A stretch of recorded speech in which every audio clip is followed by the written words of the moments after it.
நீங்க செய்யற வேலைய தொடர்ச்சியா கவனமாக ஒரு 4 நிமிடத்திற்கு மேலே செய்ய முடியவில்லையா? நீங்க கண்டிப்பா இத பாருங்க. ஒரு நாளைக்கு எவ்வளவு நேரம் நீங்கள் செல்போனை பயன்படுத்துகிறீர்கள்? யூடியூப், இன்ஸ்டாகிராம், பேஸ்புக் என செல்போனில் செலவிடும் நேரத்தை தான் ஆங்கிலத்தில் ஸ்கிரீன் டைம் என்று அழைக்கிறார்கள்.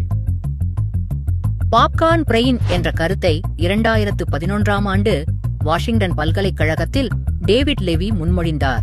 இது அதிகமான டிஜிட்டல் திரை நேரத்தால் நரம்பு பாதைகள் மறுசீரமைப்பு செய்யப்படுவதை குறிக்கிறது. அதாவது கவன சிதறல் ஏற்படுவதை குறிக்கிறது. குளோரியா மார்க்கின் ஆராய்ச்சியின்படி 2004ஆம் ஆண்டில் ஒரு சராசரி மனிதன் கவனம் செலுத்தும் காலம் 2 நிமிடங்கள் இருந்தது. இன்று இந்த கவனம் செலுத்தும் நேரமானது 47 வினாடிகளாக குறைந்துள்ளது. குளோரியா மார்க்கின் கருத்துப்படி அதிகப்படியான செல்போன் திரை நேரத்தால் ஏற்படும் அதிகப்படியான மூளை தூண்டுதலால் இந்த கவன சிதறல்கள் ஏற்படுகிறது. இதனால் அதிக நேர விரயம் மட்டும் அல்ல, மன அழுத்தமும் உருவாகிறது என்று ஆராய்ச்சியாளர்கள் கூறுகிறார்கள்.